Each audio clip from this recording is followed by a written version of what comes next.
사랑합니다. 그레이트 홍쌤의 과학실. 오늘은 생명현상의 특성에 대해서 공부해 보도록 하겠습니다. 지구상에는 다양한 생물이 존재하죠. 우리가 미처 발견하지 못한 생물들도 많을 거예요.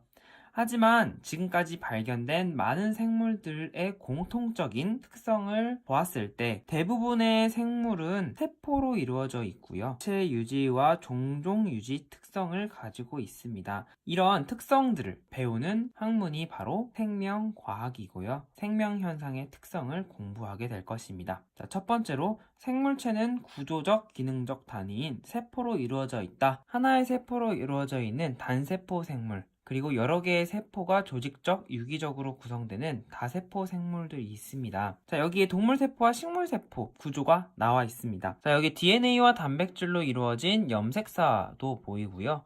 유전 물질이죠.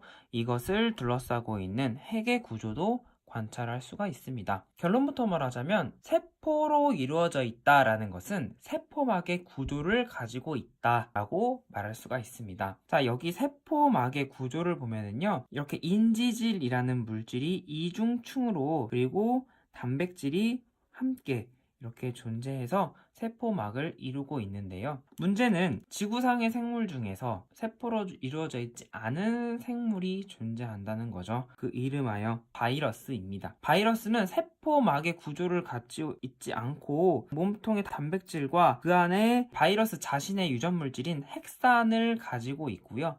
여기는 DNA를 가지고 있죠. RNA를 핵산으로 가지고 있는 바이러스도 존재합니다. 세포로 이루어져 있지 않기 때문에 무생물이라고 할 수도 있겠지만 생명현상의 특성 중 일부를 가지기도 합니다. 그래서 무생물과 생물의 중간형이라고 하기도 합니다. 자, 두 번째로 물질 대사인데요. 생물체 내에서 생명현상을 유지하기 위해 일어나는 모든 화학 반응을 물질 대사라고 하고요. 효소가 관여합니다. 그리고 에너지의 출입이 함께 일어납니다. 에너지의 출입이라고 하면 에너지를 흡수하거나 방출하는 것을 말하고요. 효소라는 것이 있는데 여러분 촉매라고 아시나요? 이 촉매는요, 화학 반응 속도를 빠르게 해주는 물질을 바로 촉매라고 하는데요. 생명체 안에 있기 때문에 생체 촉매라고 합니다. 즉 생명체 안에서 화학 반응을 빠르게 해주는 단백질이 주성분인 것을 바로 효소라고 합니다. 물질 대사에는 두 가지가 있어요. 동화작용과 이화작용이 있는데요. 동화작용은요, 함께 될 화에서 저분자 물질, 즉 간단한 물질을 가지고 고분자 물질, 복잡하고 커다란 물질을 만드는 것을 동화작용이라고 해요. 이화작용은요, 고분자 물질, 즉 커다랗고 복잡한 물질을 간단하고 크기가 작은 저분자 물질로 나누는 것을 바로 이화작용이라고 합니다. 동화작용은 반응물이 저분자 물질, 생성물이 고분자 물질이라고 할 수가 있겠죠. 자, 에너지의 양을 보면 저분자 물질은 에너지가 작고 고분자 물질은 에너지가 큽니다. 저분자 물질에서 고분자 물질을 합성할 때 에너지를 투입해줘야겠죠. 그래서 이 물질 입장에서는 에너지를 흡수해야 합니다. 그래서 흡열이라고 표현을 했고요. 그리고 반대로 이화작용에서는 에너지를 많이 가지고 있는 반응물을 쪼개면은 에너지가 방출이 되겠죠. 그래서 발열이라고 이렇게 표현을 했습니다. 이 그래프를 여러분이 꼭 잘 알아두시고요. 자, 예를 들어보면은 광합성이 있는데요. 엽록체에서 빛에너지를 흡수해서 저분자 반응물 이산화탄소를 가지고 고분자 생성물인 포도당을 만들어냅니다. 그리고 저분자 아미노산을 가지고 고분자인 단백질을 만드는 단백질 합성 과정도 바로 동화작용의 예라고 할 수가 있습니다. 자, 이화작용도 한번 예를 보면은 세포호흡이 있는데요. 세포호흡은 미토콘드리아에서 포도당을 가지고 에너지를 만들어내죠. 에너지가 방출이 되고 더 작은 물질인 이산화탄소, 물을 만들어내는 이런 과정이 바로 세포호흡입니다. 자, 그리고 소화도 마찬가지죠. 고분자 탄수화물에서 저분자인 생성물 포도당을 얻어내는 것도 이화작용의 예라고 할 수 있습니다. 자, 세 번째, 자극에 대한 반응. 자극이란 생물체 내외의 환경 변화를 말하며 반응은 자극에 대해 생물체에서 일어나는 상태 변화를 말합니다. 짧은 시간 동안에 이제 자극과 반응이 일어나는데요. 식충식물인 파리지옥의 잎에 파리가 앉으면 잎이 접힌다. 그리고 얼굴을 향해 날아오는 야구공, 이것이 우리에게 자극이 된다면 야구공을 피하는 것이 반응이 되겠죠. 자, 네 번째, 생물이 자극에 대하여 몸 안의 상태를 일정하게 유지하려는 성질, 이 바로 항상성입니다. 사람에서는 신경계와 호르몬을 통해 항상성을 조절을 하게 되는데요.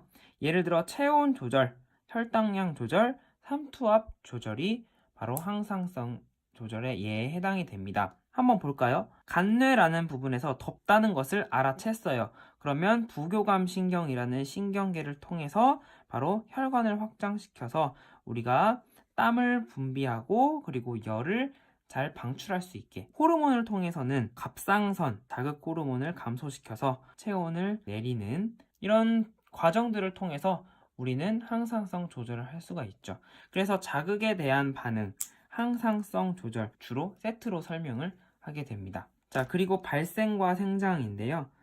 발생은 다세포 생물에서 생식세포의 수정으로 생성된 수정란이 개체가 되는 과정. 개구리 알에서부터 개구리로, 그리고 애벌레서부터 번데기를 거쳐 나비가 되는 이런 발생의 과정을 거치게 되고요. 생장. 발생한 개체가 세포 분멸을 통해 세포수를 증가하면서 자라는 과정이다.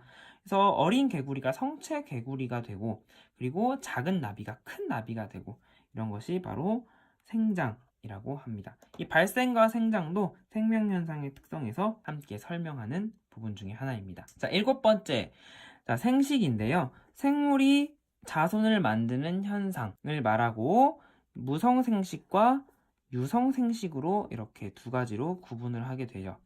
무성생식은요, 수정 없이 번식을 해요. 왼쪽 아메바가 이제 부모가 되죠. 생식세포를 만들지 않고 그냥 이렇게 분열법으로 자손을 만들게 되는데, 부모와 자손은 동일한 유전적 구성을 가지고 있게 되고, 그리고 유성생식, 아버지의 유전적 특성을 가진 정자와 어머니의 유전적 특성을 가진 난자, 수정을 통해서 아이가 태어나기 때문에 자손이 다양한 유전적 구성을 가지게 된다라는 특징이 있습니다. 자, 유전. 생식을 통해 어버이의 형질이 자손에게 전달되는 현상, 어머니가 정록생명이면 아들도 정록생명이다. 이런 유전 현상이 있는데요. 생명 현상의 특성에서 생식과 유전, 짝을 지어서 주로 설명하게 됩니다. 자, 마지막으로 적응과 진화인데요. 적응이란 생물이 환경 조건에 알맞게 몸의 형태, 기능, 생활 습성 등을 변화시키는 현상이고요. 생물이 여러 세대를 거치면서 환경에 적응한 결과 유전자가 변하여 새로운 종으로 분화되는 현상을 진화라고 합니다. 뭔가 환경 조건이 변했을 때 거기에 맞게 변화가 된다. 자극과 반응이랑 비슷하다고 생각할 수 있는데요. 여기에는 시간적 차이가 발생하게 됩니다.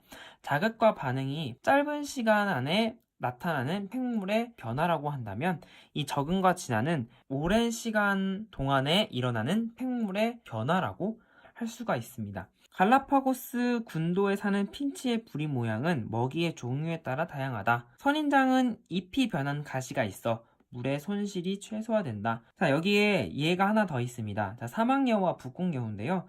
사막여우는 덥고 메마른 사막에 살기 때문에 몸에서 열을 발산시켜야 되기 때문에 이 부속지가 다 길고 커다랗습니다. 반면에 추운 북극에 사는 이 북극여우는요, 열 방출을 최대한 막기 위해서 부속지, 귀가 작고요, 다리가 짧고, 그리고 꼬리도 짧고, 이런 특성을 가지고 있습니다. 진화에 대한 이해를 돕기 위해서 선생님이 여기 그림을 준비했는데요. 토끼가 서로 다른 종이 되는 이 과정을 한번 볼까요?